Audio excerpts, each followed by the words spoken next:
Hello, আসসালামু আলাইকুম YouTube fans, কী অবস্থা, কেমন আছেন? আশা করি সবাই ভালো আছেন। আজকে যে টপিক নিয়ে আলোচনা করবো এটা হচ্ছে বাংলাদেশের সাবেক তিনবারের প্রধানমন্ত্রী বেগম খালেদা জিয়া এবং তার দুই পুত্রবধূকে নিয়ে কিছু আলোচনা করব। এবং কি ডিএমপির যে কমিশনার, উনি কিছু কথা বলছেন, বাংলাদেশের ডিএমপি কমিশনার উনি কিছু বলছেন। আর হলো সিনিয়র সাংবাদিক মাসুদ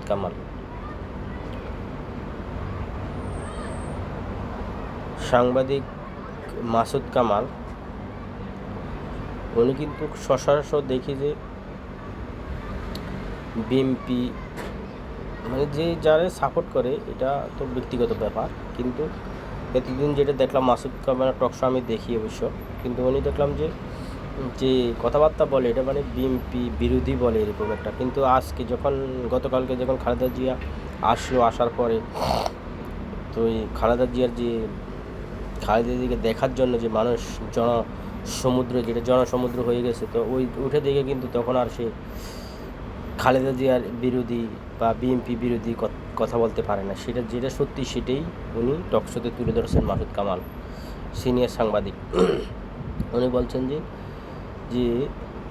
খালেদা জিয়া তো বলে নাই মানুষকে আসার জন্য, কিন্তু খালেদা জিয়াকে এক নজর দেখার জন্য লক্ষ লক্ষ মানুষ সকল কোথায় এয়ারপোর্ট, কোথায় লাইন দেখার জন্য মানুষ ওখানে গিয়েছে, কিন্তু খালেদা জিয়া বলে না কারণ ওই খালেদা জিয়া যদি একটা কথা বলে তো ওই কথা মানে কী দাম হইব মানে এটা বুঝতে চাইছিল সে।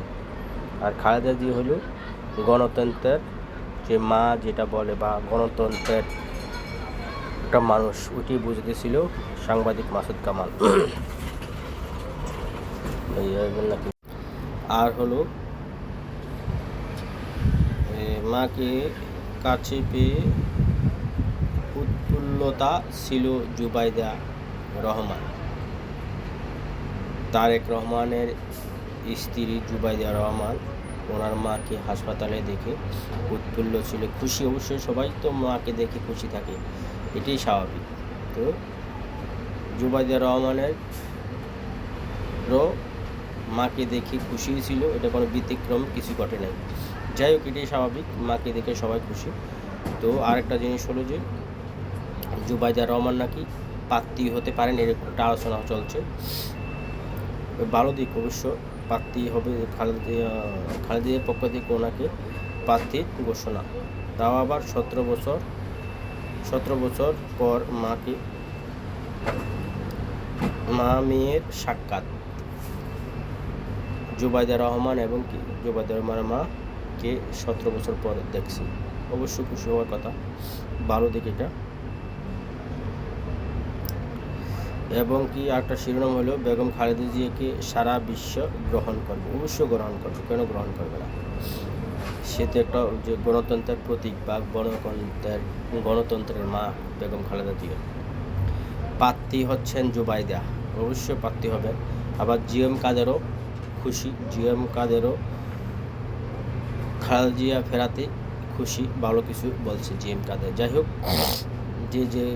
যার যে জায়গা ছিল জায়গা থেকে যে যেরকম পারছে সেইভাবেই তুলে ধরছে। আরেকটা হলো ডিএমপি কমিশনার একটা ভালো একটা কথা বলছে, যেটা হলো ডিএমপি কমিশনার বলছে যে যারা যদি চাঁদাবাজি করে, চাঁদা আদায়ের জন্য যারা রাজনীতি করবে তাদেরকে আইনের আওতা আনা হবে। একটা ভালো দিক। অবশ্যই চাঁদাবাজি কেন করবে? চাঁদাবাজি না ভাইয়া, তুমি চাঁদাবাজি না করে ব্যবসা করো, ব্যবসার টাকা না থাকলে কাজ করে চলো, কিন্তু ওই রাজনীতির নামে চাঁদাবাজি করবা, এটা হবে। কেন চাঁদাবাজি করবা ভাইয়া? চাঁদাবাজি তুমি এই দুনিয়াতে তুমি অশান্তি, পর দুনিয়াতে অশান্তি, তুমি চাঁদাবাজি করো না। চাঁদাবাজি যারা করবো আমি মনে করি যে ছেড়ে দেয়, সে যে পার্টির হোক, বিএনপির হোক, আওয়ামী হোক, জামাত হোক, যারে হোক, জাতীয় পার্টি হোক, কিন্তু চাঁদাবাজি করার দরকার নেই। চাঁদাবাজি কত থেকে নেবে? তোমার ভাই, তোমার বন্ধু, তোমার অমর, তোমার নানা থেকে নেবে, আরেকজনের থেকে নেবে, কেন নেবে? চাঁদা নেওয়ার কোনো ডিএমপি কমিশনার ভালো একটা কথা বলছে। Thank you very much. আর ভিডিওটা কেমন হলো জানাবেন, সাবস্ক্রাইব করে দেবেন প্লিজ, ফুল ভিডিও দেখবেন।